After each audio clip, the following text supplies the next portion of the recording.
annual reporting in 2021 of PT Indo Retail Makmur International Tbk with title Capturing Opportunities. With the support of a variety of tactical as well as strategic initiatives, the company was able to record positive business growth in line with the recovery of economic condition. This upward momentum encouraged the company to continue to move rapidly forwards and take advantage of prospective business opportunities within the business group.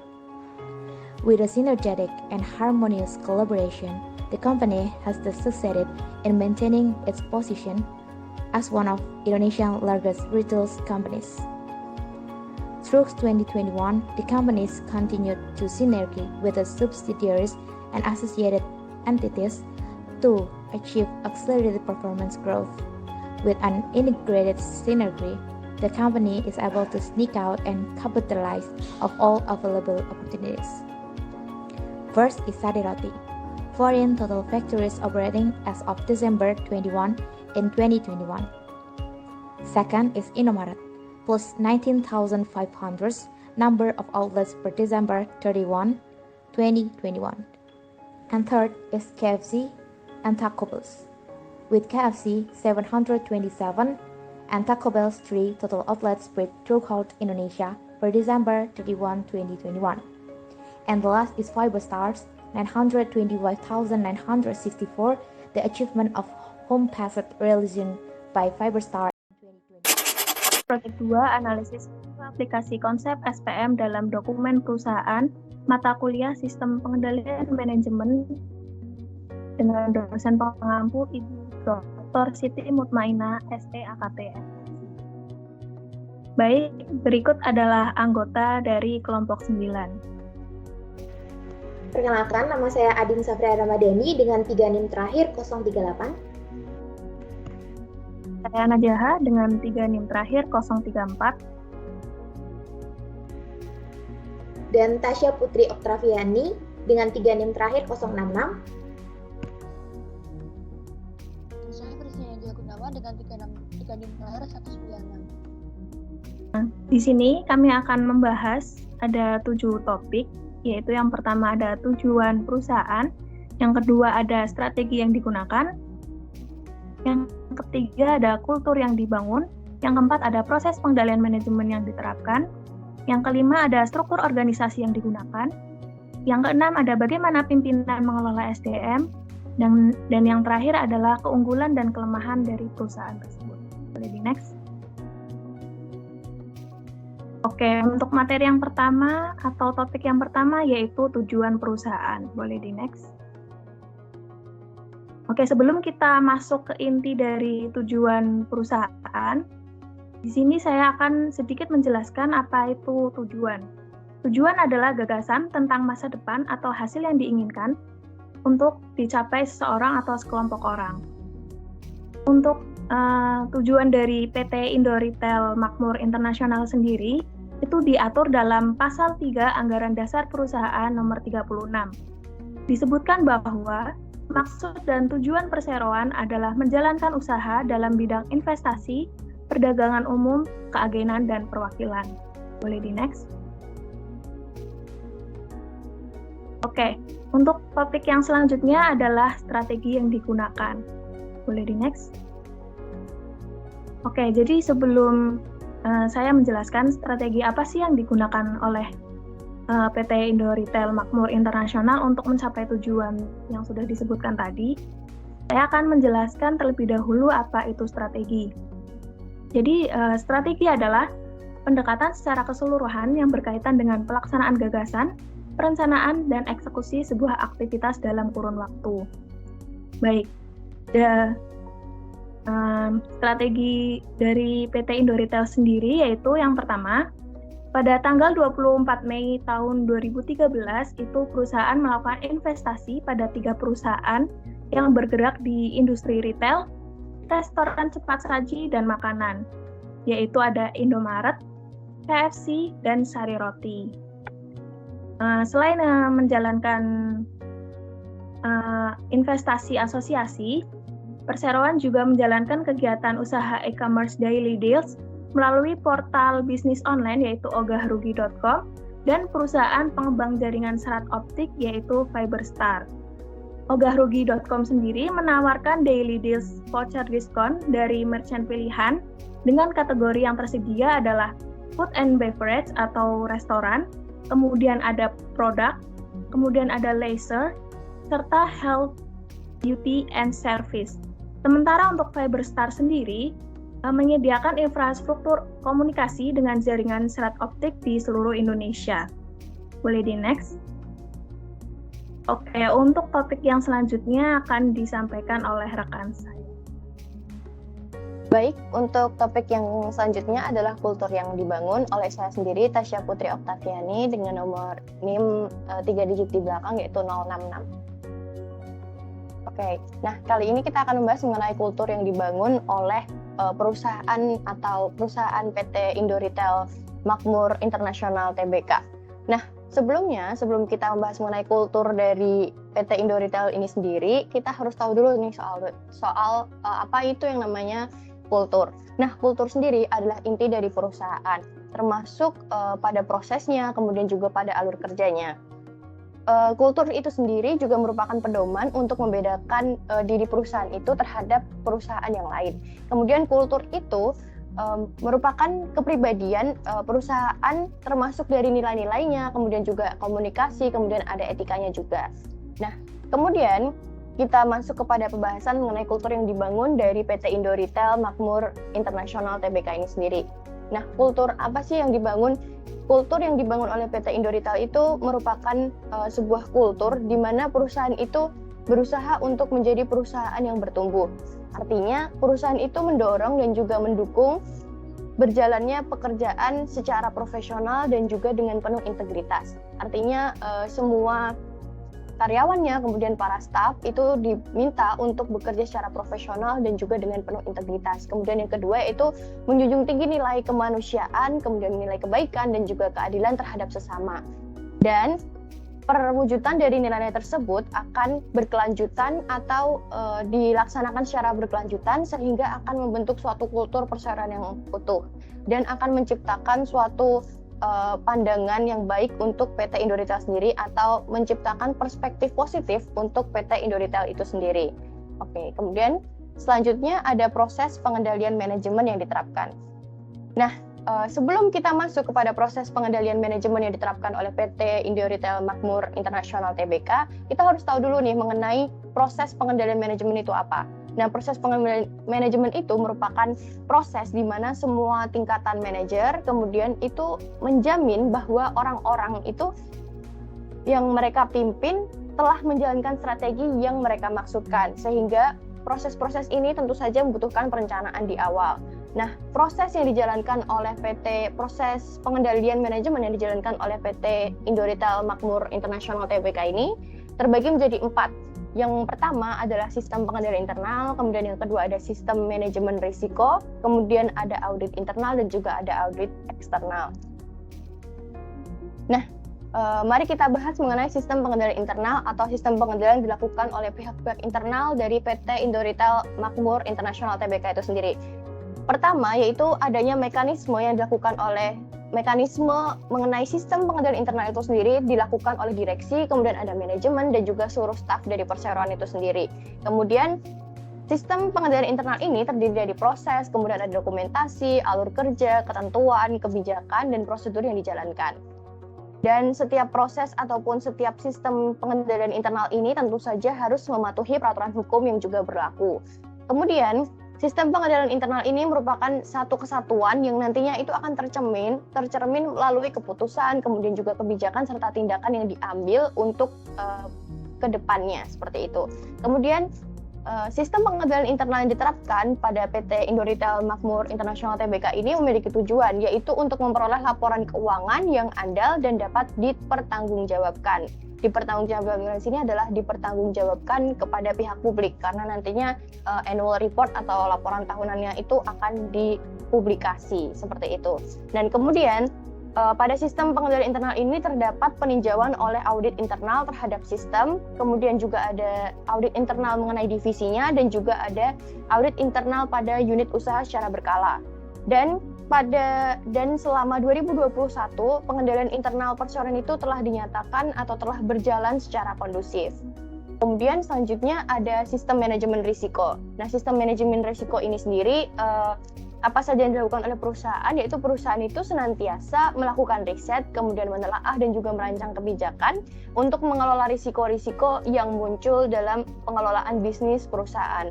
Tentu saja pengelolaan risiko ini risiko yang termasuk pada risiko internal maupun juga risiko dari risiko eksternal itu sendiri. Dan sistem manajemen risiko ini juga terbagi menjadi 4, yaitu ada sistem risiko, ada risiko suku bunga, kemudian ada risiko mata uang asing, kemudian ada risiko kredit, dan juga risiko dari likuiditas. Selanjutnya tentu saja tercatat pada laporan keuangan dari PT Indo Retail Makmur International Tbk ini pada tahun 2021 ternyata terdapat audit internal dan juga audit eksternalnya sebagai bentuk sebagai bentuk proses pengendalian manajemen dari perusahaan. Nah, audit internal ini memiliki tujuan untuk memberikan pandangan yang independen dan juga objektif serta rekomendasi yang sesuai kepada Dewan Komisaris dan juga direksi.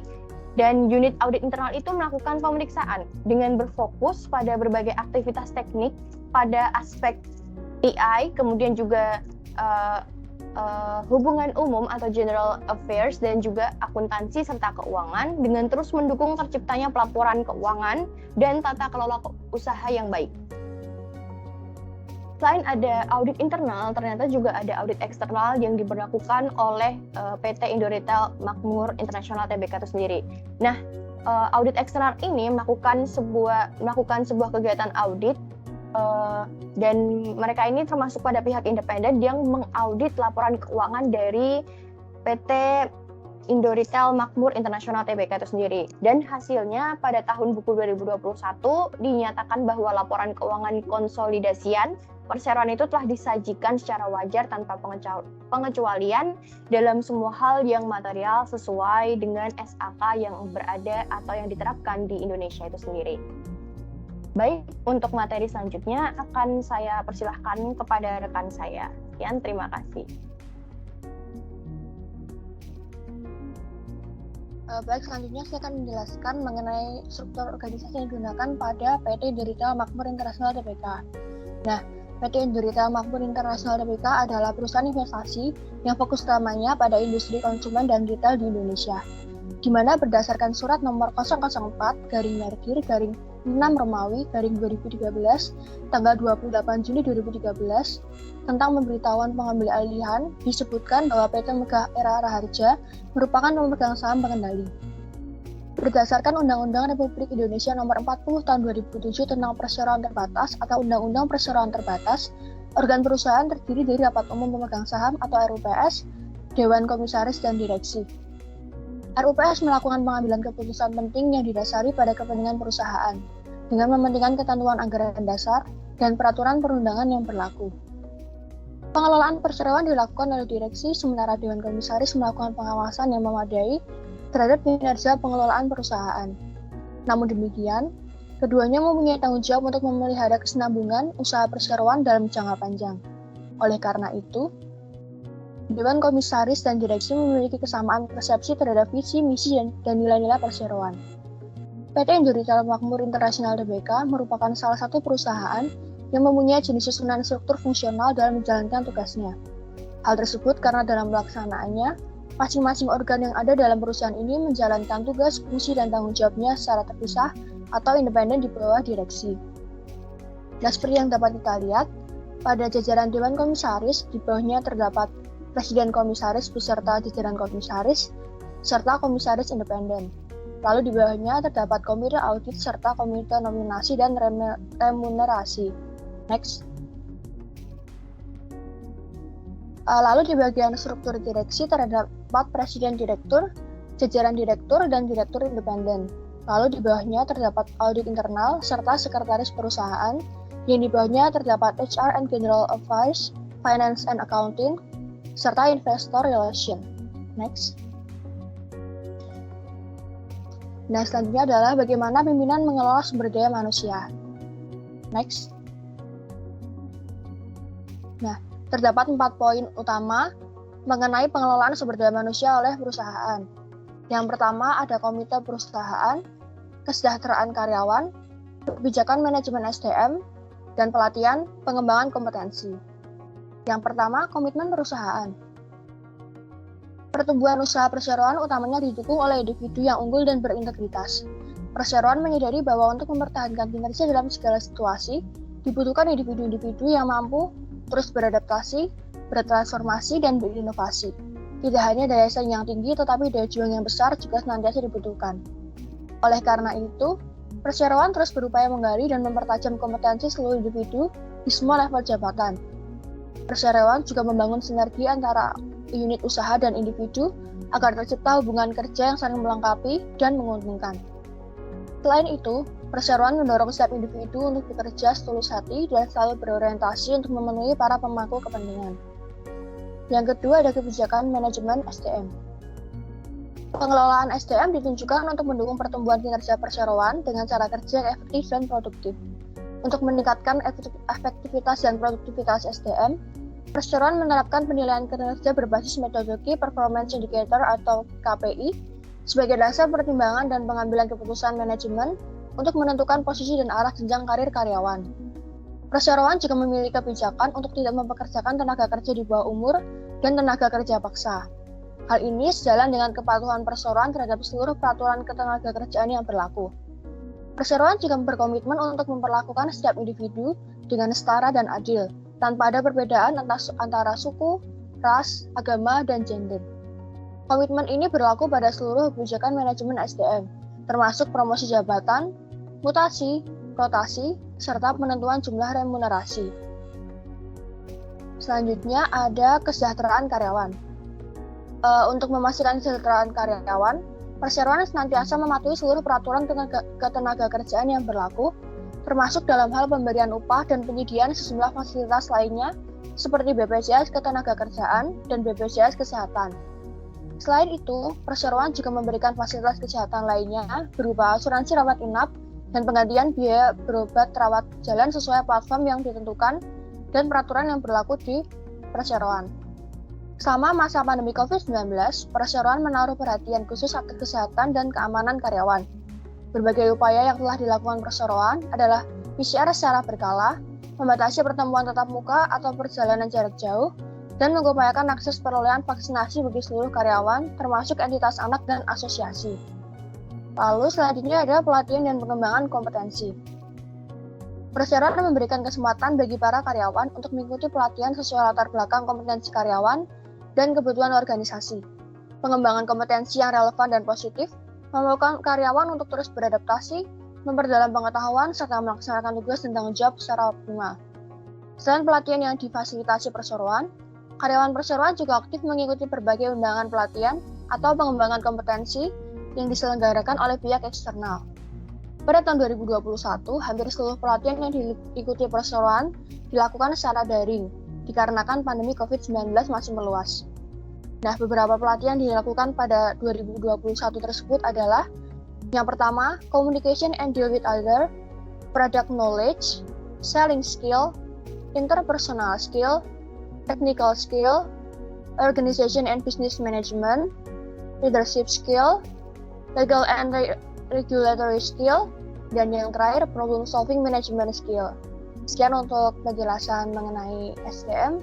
Untuk materi selanjutnya akan dijelaskan oleh rekan saya. Terima kasih.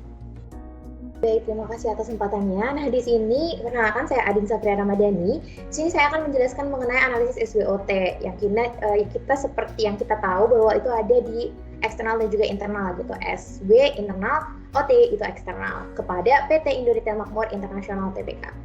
Next. Baik, yang pertama yaitu ada strik atau kekuatan. Nah, di sini kekuatan itu merupakan suatu kemampuan dari sumber daya perusahaan yang dapat digunakan untuk merancang, mengembangkan, dan mempertahankan keunggulan kompetitif di pasarnya. Nah, untuk di PT Indo Retail itu yang pertama ada kesuksesan bauran produk baru. Nah, di sini maksudnya apa? Yaitu Indo Retail Makmur itu memberikan pilihan bauran produk yang lengkap kepada pelanggannya. Nah, itu membantu perusahaan dalam melayani berbagai segmen pelanggan di industri retail atau grocery-nya. Nah, selanjutnya itu ada manajemen talenta di Indo Retail Makmur dan pengembangan keterampilan karyawan. Yang hal tersebut tuh menyebabkan sumber daya manusia itu merupakan bagian integral dari kesuksesan Indo Retail Makmur di industri retailnya atau grocery-nya. Nah, selanjutnya itu ada posisi kepemimpinan pasar. Nah, di sini Indo Retail Makmur itu memiliki posisi kepemimpinan pasar tuh yang kuat di industri retail atau grocery, yang ini telah membantu perusahaan untuk meningkatkan kesuksesan dari produk baru dengan sangat cepat gitu. Nah, untuk selanjutnya itu ada selanjutnya ada model pendapatan yang beragam. Nah, untuk model pendapatan yang beragam, ini selama bertahun-tahun, Indo Retail Makmur itu telah merambah ke berbagai macam bisnis di luar sektor jasa. Nah, hal ini tuh memungkinkan perusahaan itu mengembangkan aliran pendapatannya yang terdiversifikasi di luar sektor jasa dan segmen retail atau grocery-nya gitu. Nah, selanjutnya itu ada model yang melayani segmen pelanggan yang berbeda dalam segmen retail atau grocery. Itu penawaran produk Indo Retail Makmur yang luas telah membantu perusahaan menembus segmen pelanggan yang berbeda di segmen retail. Ini juga membantu organisasi untuk mendiversifikasi aliran pendapatan. Dan yang terakhir itu dari kekuatannya adalah pengenalan merek yang kuat. Karena dari produk Indo Retail Makmur itu memiliki pengenalan merek di industri retail atau grocery. Hal ini tuh memungkinkan perusahaan itu untuk membebankan biaya premium dibandingkan dengan para pesaing di industri retailnya. Next. Baik, selanjutnya itu weakness atau di sini adalah kelemahan dari Indo Retail Makmur. Nah, yang pertama, kelemahan itu apa sih? Nah, kelemahan itu di Indo Retail Makmur dapat berupa tidak adanya kekuatan atau sumber daya kapasitas yang dibutuhkan, namun saat ini organisasi tidak memilikinya gitu. Nah, pemimpin harus yakin jika kelemahan hadir karena kurangnya perencanaan strategis atau sebagai akibat dari pilihan strategis tersebut. Nah, di sini yang pertama itu ada pangsa pasar Indo Retail Makmur yang menurun dengan pendapatan yang meningkat. Nah, ini maksudnya industri retail grocery tumbuh lebih cepat dari perusahaan. Nah, dalam skenario seperti itu, Indo Retail Makmur harus menganalisis dengan cepat berbagai tren dari sektor jasa dan mencari tahu yang perlu dilakukan untuk mendorong pertumbuhan di masa mendatang. Dan yang kedua itu ada pengambilan karyawan yang tinggi di level bawah juga menjadi perhatian Indo Retail Makmur. Nah, ini dapat menyebabkan gaji yang lebih tinggi untuk mempertahankan bakat di dalam perusahaan tersebut. Selanjutnya itu ada biaya tambahan untuk membangun rantai pasokan dan jaringan logistik baru. Nah, internet dan kecerdasan buatan itu telah mengubah model bisnis secara signifikan di industri layanan dan mengingat berkurangnya signifikansi jaringan dealer. Nah, oleh karena itu, Indo Retail Makmur itu harus membangun jaringan rantai pasok baru yang kuat dan itu bisa sangat mahal. Nah, selanjutnya itu ada penurunan pendapatan per unit untuk Indo Retail Makmur. Nah, di sini daya saing di industri retail mereka itu menekankan pada profitabilitas. Untuk panduan awal mengelola situasi ini tuh nama perusahaannya tuh akan secara objektif menilai proposisi nilai saat ini dari berbagai macam produknya. Nah, selanjutnya itu ada margin kotor dan margin operasi yang dapat ditingkatkan. Nah, di sini kedepannya tuh dapat memberikan tekanan pada laporan keuangan di Indo Retail Makmur. Dan yang terakhir itu ada loyalitas di antara pemasok rendah, yaitu ada mengingat sejarah Indo Retail Makmur itu menghadirkan inovasi baru untuk menekankan harga dalam rantai pasokannya. Next. Nah, selanjutnya ini dilihat dari eksternalnya, yaitu ada opportunity atau peluang untuk Indo Retail Makmur. Nah, di sini tuh peluang itu adalah suatu area potensial di mana perusahaan itu dapat mengidentifikasi potensi dari pertumbuhan, laba, dan juga pangsa pasarnya. Yang pertama itu ada tren pelanggan bermigrasi ke produk kelas atas. Nah, ini tuh merupakan peluang besar bagi Indo Retail Makmur karena perusahaan itu memiliki pengenalan merek yang kuat di segmen premium. Nah, pelanggan itu memiliki pengalaman dengan layanan pelanggan yang sangat baik dan memberikan yang diberikan oleh merek Indo Retail Makmur. Nah, di segmen bawah. Nah, ini bisa menjadi win-win bagi perusahaan dan memberikan peluang untuk meningkatkan profitabilitas. Selanjutnya itu ada meningkatkan peraturan pemerintah, itu akan mempersulit pemain yang tidak terorganisir untuk beroperasi di industri retail. Nah, hal ini tuh dapat memberikan peluang bagi Indo Retail. Kenapa? Yaitu untuk meningkatkan basis pelanggannya gitu. Nah, selanjutnya itu ada menurunkan biaya peluncuran produk baru melalui partner retail, pihak ketiga, dan jaringan sosial khusus. Nah, ini maksudnya Indo Retail Makmur itu dapat menggunakan tren yang sedang berkembang untuk memulai dari yang kecil sebelum meningkatkan setelah keberhasilan awal produk yang baru. Nah, selanjutnya ada kolaborasi lokal. Nah, untuk kolaborasi lokal sendiri itu berisi tentang kemitraan dengan pemain lokal juga dapat memberikan peluang pertumbuhan bagi Indo Retail Makmur di pasar internasional. Nah, para pemain lokal ini itu memiliki keahlian lokal, sementara Indo Retail Makmur itu dapat menghadirkan keahlian proses dan eksekusi yang secara global gitu. Nah, selanjutnya tuh ada tingkat inflasi yang lebih rendah. Nah, di sini yaitu tingkat inflasi yang rendah ini membuat pasar yang lebih stabil, memungkinkan kredit dengan tingkat bunga yang lebih rendah kepada pelanggan Indo Retail Makmur. Dan hal ini akan meningkatkan konsumsi produk Indo Retail Makmur. Dan yang terakhir itu ada meningkatkan basis pelanggan di segmen yang lebih rendah. Nah, ini maksudnya apa? Yaitu karena pelanggan harus bermigrasi dari operator yang tidak terorganisir ke industri layanan ke pemain yang berlisensi. Ini akan memberikan Indo Retail Makmur itu kesempatan untuk menembus pasar entry level dengan penawaran tanpa embel-embel apapun gitu. Next. Baik, dan yang terakhir ini ada threats atau ancaman dari Indo Retail Makmur. Nah, yang pertama, ancaman itu apa sih? Nah, ancaman adalah faktor yang dapat menjadi potensi bahaya terhadap model bisnis perusahaan karena perusahaan faktor ekonomi makro dan perubahan persepsi konsumen. Nah, ancaman tersebut dapat dikelola tetapi tidak dapat dikendalikan gitu. Nah, yang pertama itu ada pesaing mengejar perkembangan produk. Nah, meskipun saat ini tuh Indo Retail Makmur tuh masih menjadi yang terdepan dalam inovasi produk di segmen retail, ini menghadapi tantangan berat dari pesaing internasional dan juga lokal pastinya. Nah, selanjutnya ada perusahaan berlingkungan politik, yaitu perang dagang dari Amerika Serikat, China, lalu ada Brexit yang berdampak pada Uni Eropa, dan ketidakstabilan secara keseluruhan di Timur Tengah itu dapat mempengaruhi bisnis Indo Retail Makmur, baik itu di pasar lokal maupun di pasar internasional. Selanjutnya itu ada komoditisasi segmen produk. Nah, ini maksudnya yaitu tantangan terbesar bagi Indo Retail Makmur dan pelaku bisnis industri lainnya yang sama adalah meningkatkan komoditasisasi produk di industri jasa tersebut. Nah, selanjutnya itu ada kekurangan sumber daya manusia yang terampil. Nah, mengingat pergantian karyawan yang tinggi dan meningkatnya ketergantungan pada solusi yang inovatif, nah perusahaan dapat menghadapi tantangan sumber daya manusia yang terampil dalam waktu yang dekat. Selanjutnya itu ada meningkatkan keahlian teknologi dari pemain lokal di pasar ekspor. Nah, salah satu ancaman terbesar dari kerjasama dengan pemain lokal di pasar ekspor untuk Indo Retail Makmur adalah ancaman kehilangan HKI atau kerangka hak kekayaan intelektual yang tidak terlalu kuat di pasar negara berkembang, terutama di China. Dan yang terakhir itu ada ketidakpercayaan terhadap industri dan meningkatnya ancaman tindakan hukum untuk Indo Retail Makmur. Nah, karena peraturan dan undang-undang WTO itu sulit ditegakkan di berbagai pasar. Nah, oleh karena itu, prosedur hukum telah menjadi proses yang mahal dan berlarut-larut. Dan hal ini akan menyebabkan berkurangnya investasi di pasar negara berkembang oleh Indo Retail Makmur, sehingga mengakibatkan pertumbuhan yang lebih lambat. Baik, bisa di next. Nah, di sini untuk melakukan analisis ini kami lakukan referensinya dari buku tersebut. Next. Baik, terima kasih. Sekian presentasi dari kami. Wassalamualaikum warahmatullahi wabarakatuh.